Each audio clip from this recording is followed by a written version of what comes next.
Now that you know how to follow up with brokers, you know how to reach out to brokers, let's talk about money. How do I calculate my cost per mile? If you can't accurately calculate your cost per mile, there is entirely a chance that you could be doing loads for free. If you check out our owner operator survival guide, you'll see an equation in there that shows you exactly how to calculate this cost per mile. As an owner operator, this is huge because this gives you the leverage you need and knowledge you need to accurately bid on loads with brokers. For example, if your cost per mile is $2.50 and you're starting at $2.30 every time you bid on a load, you're not really helping yourself out or doing yourself any favors. If I know my cost per mile is at 250, I might start at $3.50. One thing to keep in mind is that a lot of these brokers are not going to post their rates on a per mile basis. They're going to give you the full flat rate. Got to do a little bit of mental math, but once you know your cost per mile for your company, every truck might be a little different.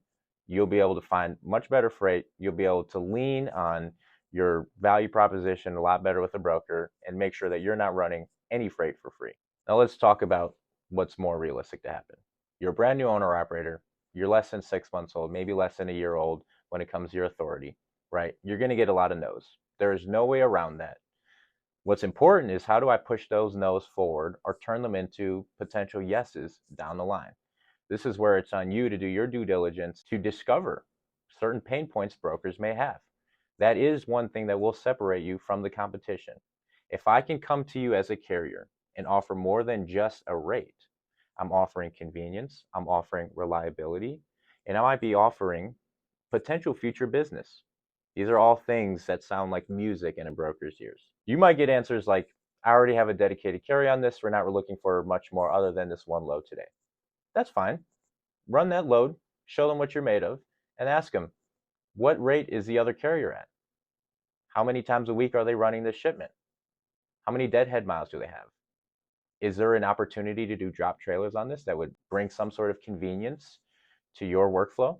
When you can communicate with these brokers, the convenience that you can bring to them and the monetary value that you can bring to them, they're more likely to go out and potentially get freight for this. If you can stay in touch with this broker, and this is through email, this is through text, this is through GChat, this is through Zoom if it has to be, follow up with this broker. Because the implicit cost is if I follow up once a week with this broker for 2 months, I might get 10 months worth of consistent freight. As an owner operator, your biggest competition is going to be out there using the load board as well. So if you can do everything in your power to get off the load board, you're going to set yourself up for future success. Part of that is building up a book of business that might consist of 3, 4, 5, 6, upwards of 10 brokers. If each one of these brokers can give you 2 to 3 loads of consistent freight a week, all of a sudden you've got a full book of business without even needing to touch a load board.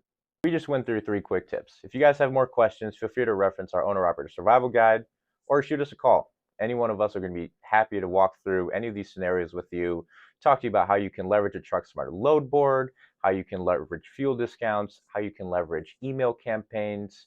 We're 4 truckers. We've been in the business. We've been brokers. We know the business. Now it's our chance to share that knowledge with you guys.